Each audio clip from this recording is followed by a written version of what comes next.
Hello everyone, and welcome to English Teacher's Guide to the brand new GCSE EDEXCEL English Literature papers.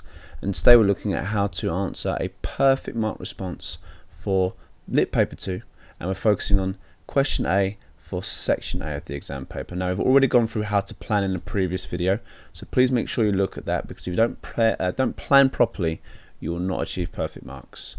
Quick reminder of the exam structure and how much it's worth. So it's 50% overall.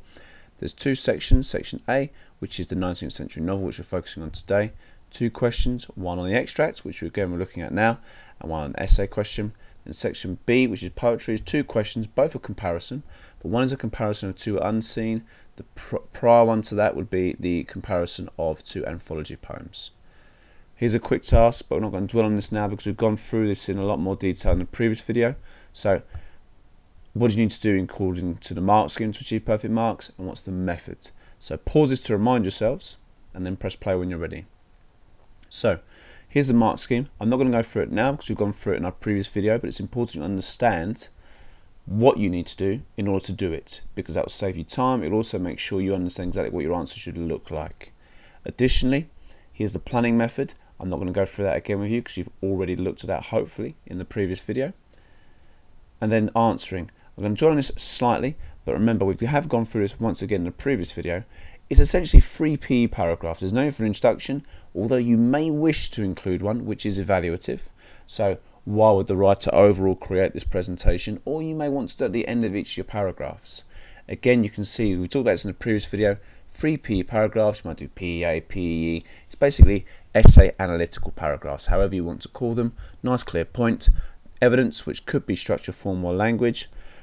It could be all three. Remember, if you've got a thematic point, rather than they use language, they use structure, they use form each time, then you're opening yourself up to be able to use all of them. After you've explained how the quotes prove your point, the evidence proves your point, explore the importance of individual words. Analyze the way structure supports your points. Use alternative views. It means this, it also means that for each aspect. And analyze the way in which form proves you're correct. Now remember, you don't have to use all three every single time, although that's obviously preferable. But you want to make sure by the end of your answer you've covered all those things.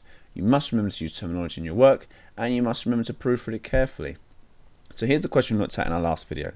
Explore how Dickens presents Pip's thoughts and feelings about Joe and Mrs. Joe in this extract. Give examples from the extract to support your ideas. So again, previous video we've looked at a perfect plan.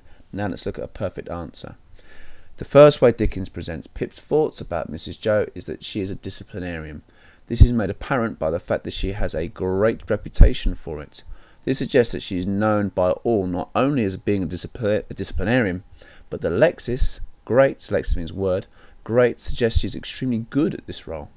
Furthermore, the adjective hard suggests not only that Pip believes that some of the punishments may be slightly unjust, but the punishments themselves are firm and painful.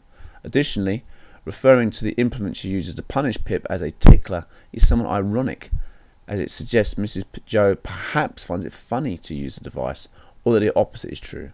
This is an implement of pain rather than pleasure. Moreover, Dickens's Pip maintains his negative perception of his sister by suggesting that she is very tough, she's a very tough figure. Her entire physical description represents this view, as through her coarse apron highlights not only her abrasive personality, but that she is tough enough to face the coarse world in which they live in. Added to this humorous idea that she washes with a nutmegger reinforces the idea of her being a tough figure, but yet again it seems she almost enjoys the pain. So as I look at form, the presentation of character, in complete contrast. So this is structure as well to compare the characters to the character Pip, this character.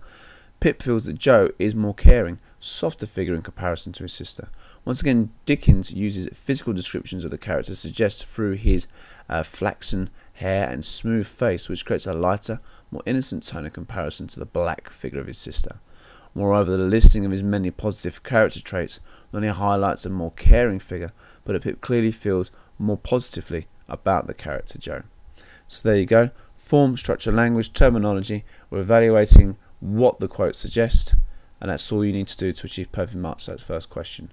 So thank you very much. Keep revising, and make sure you view the other videos to make sure you know how to answer the entire exam paper. Thank you. Well done.